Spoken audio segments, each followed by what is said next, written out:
Syarif ada sebut maka syaitan kecewa, duka cita.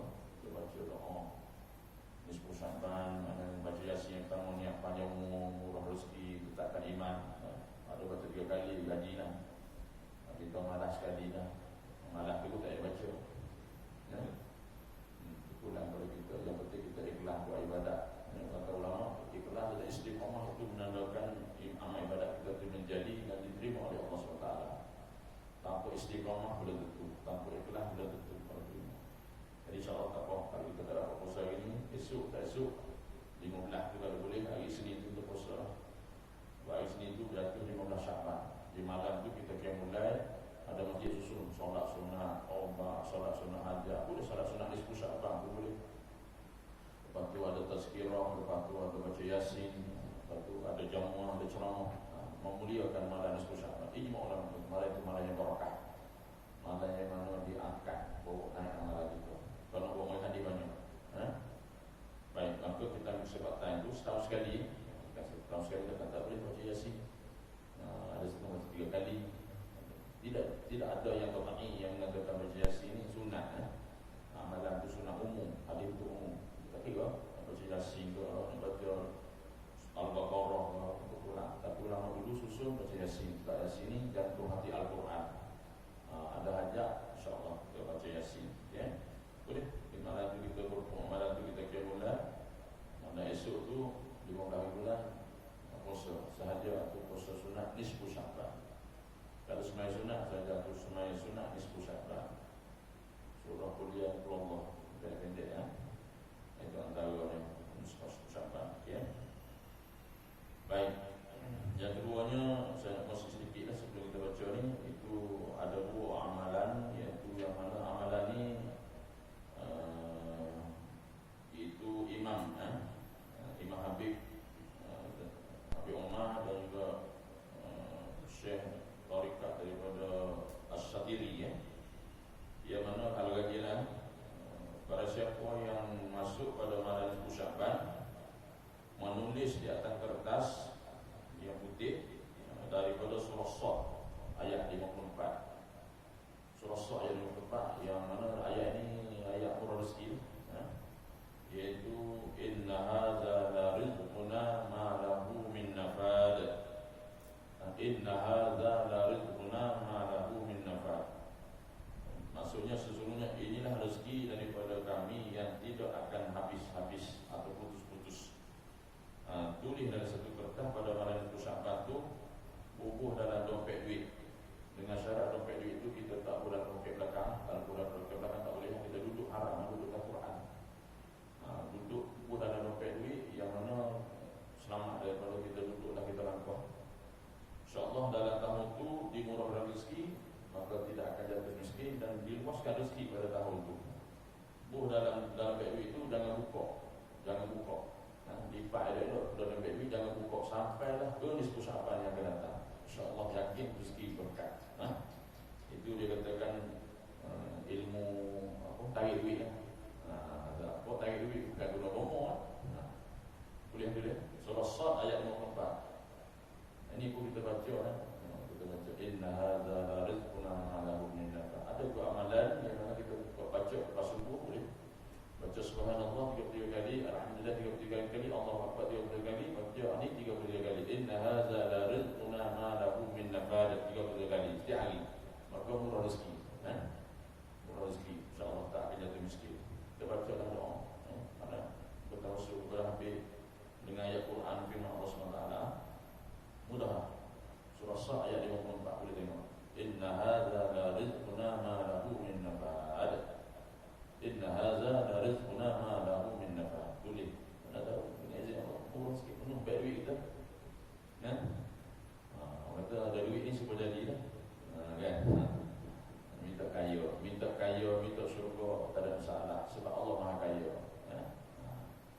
Baik, yang kedua ada satu doa yang mana diijazahkan oleh Baba Dur Amin. Itu saya tengok dalam channel Baba Zu Al-Fatani. Umur Baba Dur Amin ni umur dia mencecah 102 tahun. Jadi Bapa Zu tanya apa rahsia Bapa sihat sihat mata tu orang sihat. Dia kata aku amal daripada guru-guru aku sanadnya sampai kepada Rasulullah sallallahu alaihi wasallam satu doa. Doa ni untuk sihat tubuh badan dan juga selamat daripada segala penyakit. Dia kata dia amal-amal lah. Sejak umur dia belajar tu, belajar tu, iaitu doa yang biasa kita dengar, tapi kita jangan baca.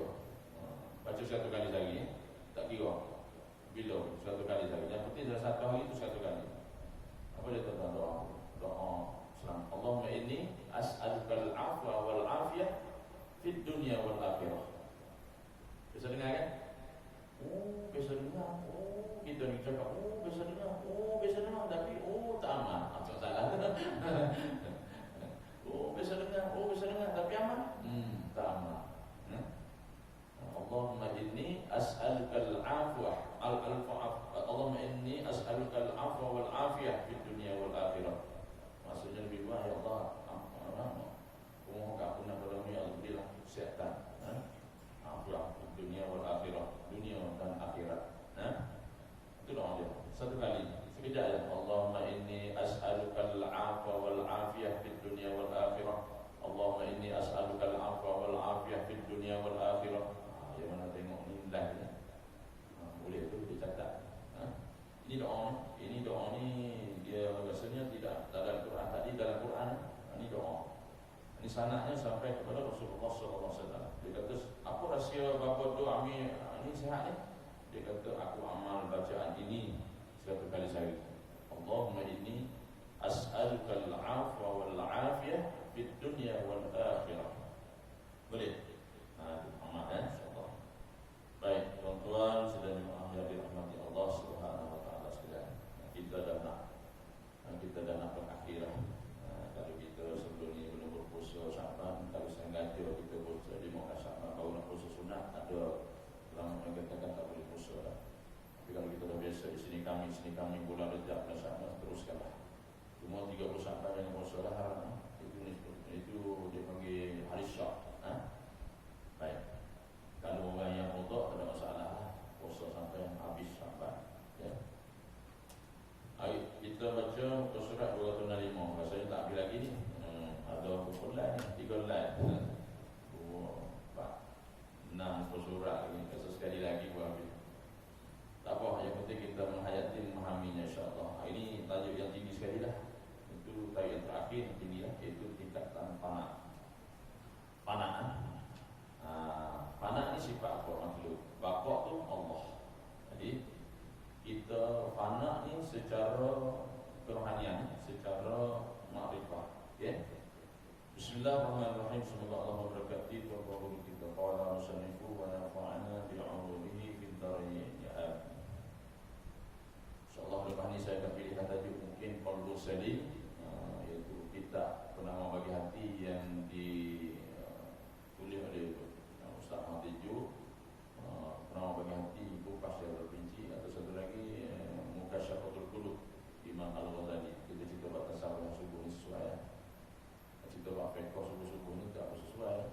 Bak mati lagi takut. Tengok macam mana tajuk mana saya pilih insya-Allah. Tingkatan fana. Tingkatan fana ni ada berapa? Ada 4. Yang pertama fana fi af'alillah. Fana di dalam perbuatan Allah, pekerjaan Allah. Yang kedua fana fi asma'illah. Fana dalam nama-nama Allah. Yang ketiga fana fi sifatillah. Fana fi as-sifatillah. Fana dalam sifat-sifat Allah. Yang atas sekali itu fana fi zatillah. Fana dalam zat Allah. Okey. Baik, kita pergi yang pertama. Fana itu terjadi menurut ketinggian pencapaian musyahadah. Musyahadah seorang salik itu musyahadah, penyaksian dengan hati, musyahadah. Seorang salik yakni seorang yang meninggalkan dunia, bersuluk. Salik ni maknanya orang yang menuju kepada Allah SWT melalui jalan kerohanian, meninggalkan sifat mazmumah, masuk sifat mahmudah dan masuk tajalli. Ya, itu takhalli dan tajalli. Buang sifat mazmumah, masuk sifat mahmudah dan tajalliyah, membesarkan Allah, yakin dalam hati sampai kepada hakikat dan ma'rifatullah. Ya. Melalui jalan kerohanian, ya, rohani jiwa, musyahadah, tazkiyatun nafs. Itu seorang salik dan keizinan tajalli. Tajalli yang diizinkan Allah. Tajalli itu melahir dalam diri kebesaran Allah. Dalam diri kebesaran Allah tidak ada lagi makhluk yang diutamakan. Ini tajalli, tajliyah. Yang diizinkan oleh Allah, semua diizinkan oleh Allah, bukan kalau itu. Macam mana pun kita ikhtiar, itu semua daripada Allah. Melalui zahir dalam batiniyah, itu rohani, ya. Yang mana diizinkan oleh Allah SWT untuk seorang hambanya melihat dia ni Allah dengan mata, bukan melihat secara kerohanian, secara mata hati, secara dalam hati, ya. Ya. Yang dikatakan pandangan mata hati itu pandangan nur basirah. Nur basirah. Ya. Baik, nur basirah ni mana dia halus, ya, menghadap Allah dengan hati yang dikatakan ada sifat latifah, rabbaniyah. Latifah rabbaniyah. Kalau orang tak mengaji tasawuf memang pening lah. Bahasa-bahasa ni mutasawuf, bahasa tauhid itu tak usah ngaji, kita bahasa pelik lah. Kita mana ilmu tauhid lagi lah, bahasa tinggi-tinggi, ya. Ta'alluq ni, tanjiz hadin, ta'alluq suluki hadin, macam-macam tu. Ya. Ni bab tauhid, bab tasawuf ni bahasa dia dekat lebih kurang. Sebab ilmu tauhid, ilmu tasawuf ni cabang daripada ilmu tauhid. Adik-adik, ya. Macam isi dengan buku. Ilmu tauhid, ilmu tasawuf ni fiqh tu luarannya. Berarti tasawuf dan tauhid. Itu yang mari orang mengaji ilmu makrifat tu, kulit ni isi. Memang ada ilmu kulit isi, tapi kadang-kadang diurai tak betul. Kulit sungguh sampai semayang tidak. Tu tak boleh dah. Memang ada ilmu kulit, ilmu isi, ya. Ilmu kulit lah zahir dah, ilmu isi dalam batiniyah. Okey. Yang mana kerana Allah lah yang membawa dan memberikan jalan kepada hambanya untuk bermusyahadah kepadanya. Tak ada orang lain, Allah. Melalui apa kita ni? Melalui zikrullah, melalui amalan-amalan tertentu. Kalau tarikat, amalan-amalan tarikat yang dipandu oleh syekh-syekh tarikat,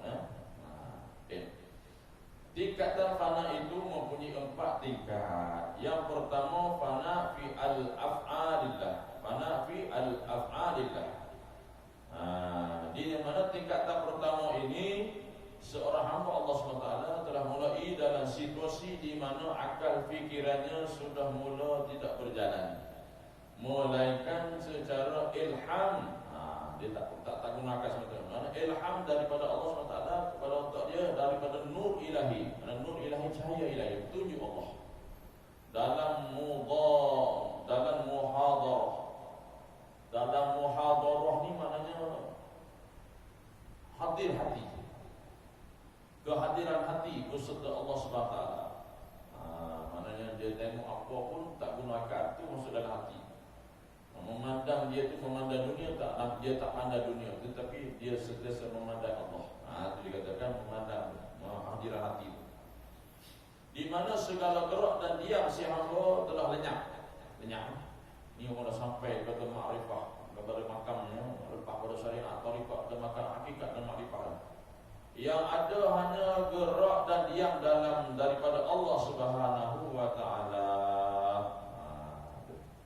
Firman Allah SWT yang bisa kita dengar, a'udzubillahi minasyaitonir rajim, wallahu khalaqakum wa ma ta'malun. Wallahu khalaqakum wa ma ta'malun. Dalam surah As-Saffat ayat 96. Maksudnya, dan Allah lah yang menjadikan kamu dan apa yang kamu lakukan. Baik. Kalau kita pergi lagi, kalau kita belajar ilmu tauhid, maknanya kita, gerak kerja kita sama ada yang batin ataupun yang zahir, kerja dunia atau kerja akhirat, bukan puasa kita. Maknanya kalau kita solat, mana kita dipersolatkan oleh Allah SWT. Kita niat, kita diperniatkan oleh Allah SWT. Kita berfikir, kita diperfikirkan oleh Allah SWT. Kita melihat, kita diperlihatkan oleh Allah SWT. Kita mendengar, kita diperdengarkan oleh Allah SWT. Semuanya per ni kalau kita mengaji bahasa pinjam, bermakna Allah pinjam kat kita saja. Itu membuktikan bahawa Allah Maha melihat. Maka Allah perlihatkan kita. Maka dalil daripada mata kita melihat ni membuktikan bahawa Allah tu Maha melihat. Perlihat. Bahasa pada maka perlihat tu khusus untuk Allah. Jadi yang melihat sebenarnya Allah, dikatakan perlihat. Kita dimelihat, kita diperlihatkan oleh Allah SWT. Bermaknanya lemahnya kita. Bila sebut diperlihat, per tu akan hilang. Maka panaklah kita apabila kita mati, tak melihat dah. Boleh faham tak? Kita diperdengarkan oleh Allah SWT. Apabila Allah tarik jangan kita mati, kita tak ada melihat lagi, tak ada mendengar lagi dah. Mana diperpinjamkan oleh Allah SWT tu, maka akan hilang lenyap apabila kita dimatikan oleh Allah SWT. Ini katakan fana. Boleh? Tak tahu, saya tak tahu, tuan-tuan faham tak faham? Ni kata kita ni dia adil dapat tasawuf kita ni. Boleh kan? Tak apa, slow-slow lah. Okay? Tak apa tuan-tuan, tak ingat tak apa, tak faham pun tak apa. Yang penting ilmu yang kita belajar ni bila jadi manfaat untuk kita dunia, dan bila kita mati, ilmu-ilmu yang kita belajar ni maka tak perlu dihafal, tak cuma untuk amal. Untuk amal. Maka akan berjawab, akan bersoal jawab di dalam kubur dengan mungkar dan nakir ilmu yang kita belajar ini. Jangan bimbang.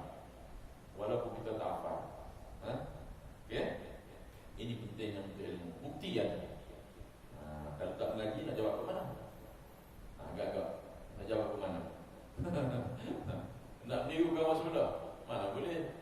SPA, SRP pun meniru pun kena tangkap. Dalam kubur jangan agak.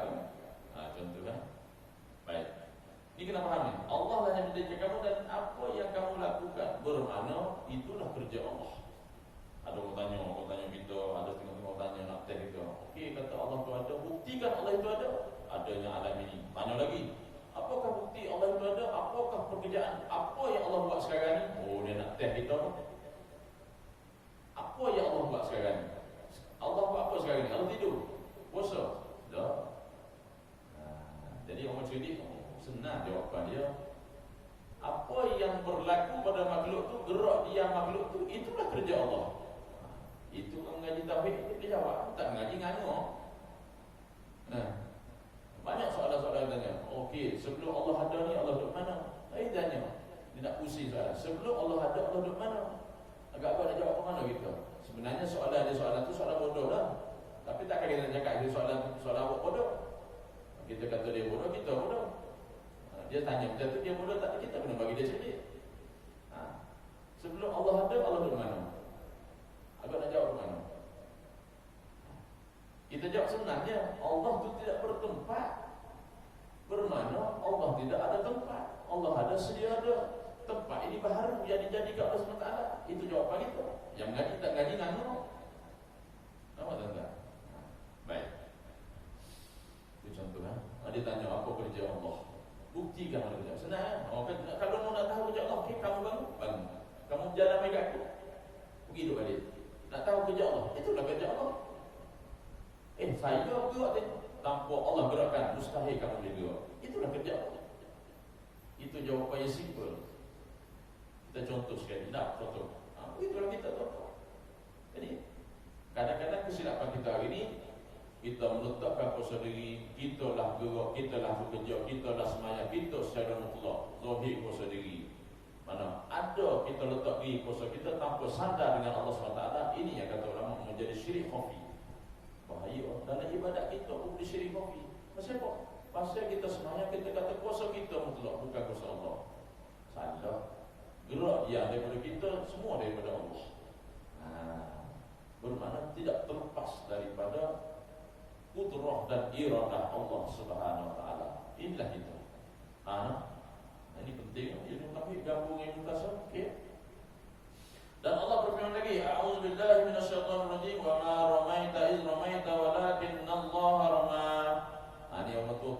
bagi amalan ni ilmu kita ni ilmu mancing. Ilmu mancing. Oh tu saya ingat lagi. Kalau nak mancing dia kata nak dapat ikan dia kata berumpan kat mata-mata tu baca. Wa ma ramaita ramaita walakin Allah rama, betul ludah kat pancing tu, mata tu lah ikan tu dapat. Tapi kalau mancing bawa pergi anak keluarga duk main bising duk mandi tepi tu mana nak ikan lagi. Wa ma ramaita tak jadi apa ikan lagi. Contoh lepas tu duk kelakar tak jadi dah. Habis mancing bising tu mancing senyap je. Ikan takut, ikan ni bunyi ketuk itu lagi dah. Kat perahu kan kita ketuk, dalam air dia kuat bunyi. Okay. Ikan ni teria dia kuat dah. Bunyi tak sikit pun lagi dah. Campur batu sikit dalam air pun bunyi kuat dah. Ni ilmu mancing ni. Wa ma ramaita ramaita walakin Allah rama. Tidaklah engkau yang melempar wahai Muhammad ketika engkau melempar, tetapi Allah lah yang melempar. Surah Al-Anfal ayat 17. Maksud juga sama. Mana nampak kita melempar wahai Muhammad. Allah mengingatkan Nabi Muhammad pada kita sekali dah. Tidaklah engkau yang melempar wahai Muhammad ketika engkau melempar, tetapi Allah yang melempar. Nak faham ke mana? Ada silap tafsir. Bukan aku lempar, Allah lempar. Kita letak Allah semata-mata. Rumah kita salah juga. Dia jadi Jabariyah, Qadariyah pula. Maknanya kita melempar, pada hakikatnya Allah yang menggerakkan kita melempar. Itu kita faham. Pada zahirnya kita melempar, tapi pada hakikatnya Allah yang melempar. Sebab menggerakkan tangan kita itu daripada Allah. Ini ilmu ni wa ma ramaita ramaita walakin Allah rama, ni guru saya beritahu. Kalau masa tentera dulu lah, kalau kita tembak orang tu macam kat sudut dulu lah. Kat sudut tu saya ada bagi tahu kat ada polis sana. Saya kata mudah ya. Tentera sudut kan. Nak dia ilmu kebal kan. Ilmu kebal ayat ni dia, ayat ni ya. Ayat ni. Baca wa ma ramaita walakin Allah rama. Tikam benek dekat tanah ataupun tembok dekat tanah, pam sekali tembok. Insya-Allah tembus. Ilmu kebal macam mana pun tembus. Inilah ilmu dia. Wa ma ramaita walakin Allah rama. Tembok kat tanah, tembok mati habis kan. Saya dah bagi juga ada polis di Sabah tu Sulu. Dia datang ada jumpa kawan tentang dan dia pun ambil ijazah ilmu kebal saya dulu. Ilmu bintik insya-Allah. Dia kata alhamdulillah dengan izin Allah SWT benda ni jadi. Okey, baik. Baik. Fana dia kata fana pada tingkat yang pertama ni fana fi af'alillah. Af'alillah ini ialah dengan kurnia Allah SWT. Maka terangkatlah hijab kegelapan diri kita. Mana tak ada gelap cahaya cuak. Artinya semua hakikat alam ini nampak jelas dengan hati batin muarim. Maka dikatakan tiada yang bergerak walaupun satu zarah melainkan dengan izin Allah. Ini etika kita. Tiada yang bergerak makhluk ini walaupun satu zarah yang kecil sekalipun melainkan dengan izin Allah. Pasal apa? Pasal Allah lah yang mentadbirkan. Allah yang menjadi makhluk ini. Mustahil ada Tuhan lain yang buat gerakan. Tuhan yang esa. Baru kita belajar esa pada zatnya, esa pada perbuatannya, esa pada sifatnya, esa pada perbuatannya. Mana kembali kepada mengesakan Allah. Mana tidak ada lagi Tuhan dua tiga. Esa Tuhan Allah yang satu. Sebab itulah kita wajib mempertahankan kalimah Allah. Allah hanya digunakan untuk Islam. Faham elok-elok tu. Qul huwallahu ahad. Allah berfirman tu. Qul huwallahu. Katakanlah wahai Muhammad, kata Allah. Katakanlah Allah itu esa. Bila sebut Allah itu esa, Allah nak menyatakan kepada kita bahawa Allah itu esa, tidak dua tiga. Kenapa orang yang ada Tuhan dua tiga empat nak menggunakan nama Allah? Mana boleh? Allahus Samad, Allah lah tempat bergantung. Jadi kita boleh tak bagi orang kafir menggunakan nama Allah sedangkan dia tidak mengatakan Allah esa? Kalau katanya saja mudah, macam mana nak guna nama Allah boleh? Betul. Mengucap rukun syahadat masuk Islam. Dan Allah tu pertuhankan Allah yang satu, esa. Kalau nak Tuhan 2, 3, 4, 5, 6, Tuhan 1, Tuhan 2, Tuhan 3, anak Tuhan, tak payah. Tak payah guna nama Allah. Nak sebut nama Allah tak ada masalah. Kalau nak sebut guna. Nak sebut tak apa.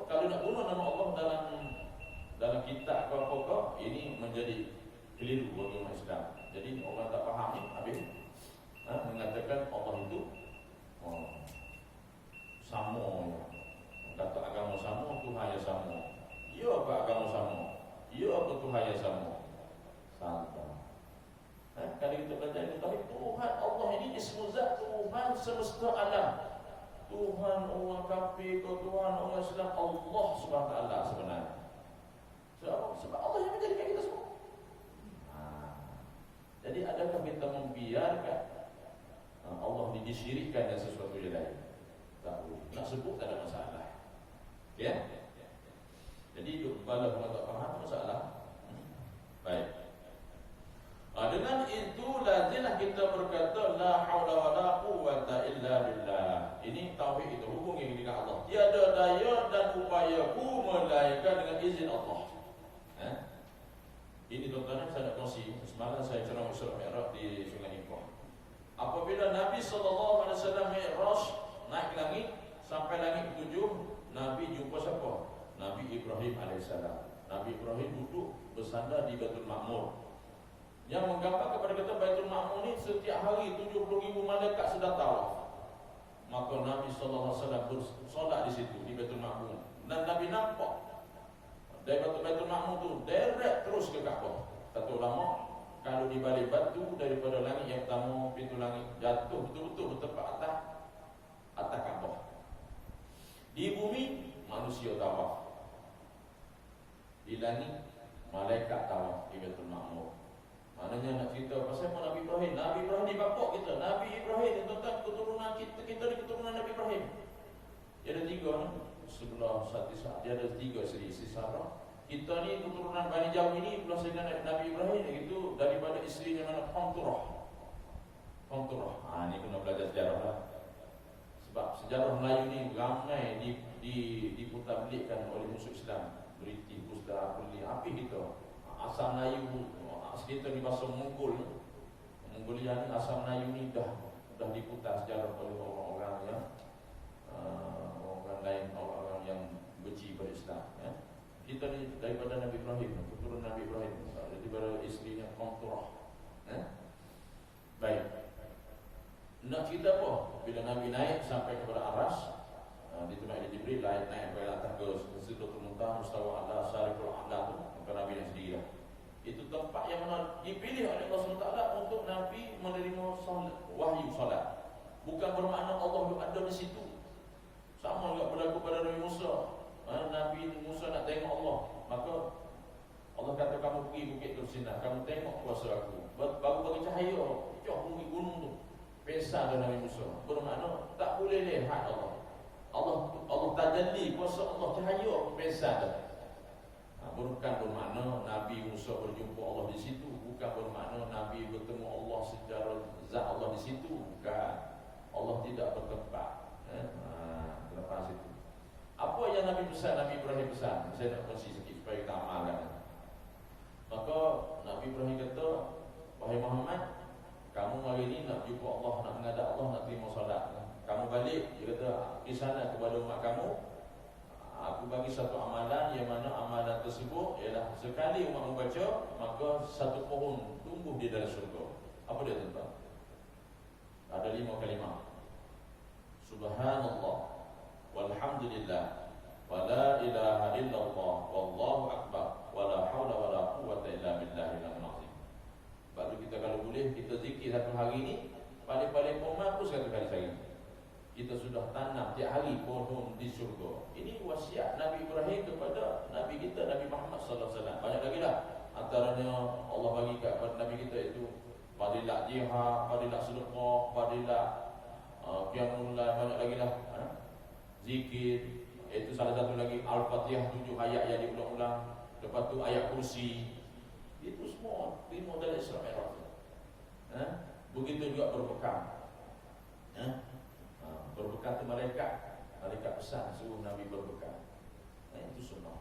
Jadi kita baca Subhanallah walhamdulillah wa la ilaha illallah wallahu akbar wa la hawla wa la quwwata illa billahil aliyyil azim. Itu berlaku dalam Isra dan Mi'raj. Kita hari-hari kita tanam pohon syurga, insya-Allah. Baru habis satu tajuk, insya-Allah seluruh-seluruh tuan-tuan tak apa. Ya.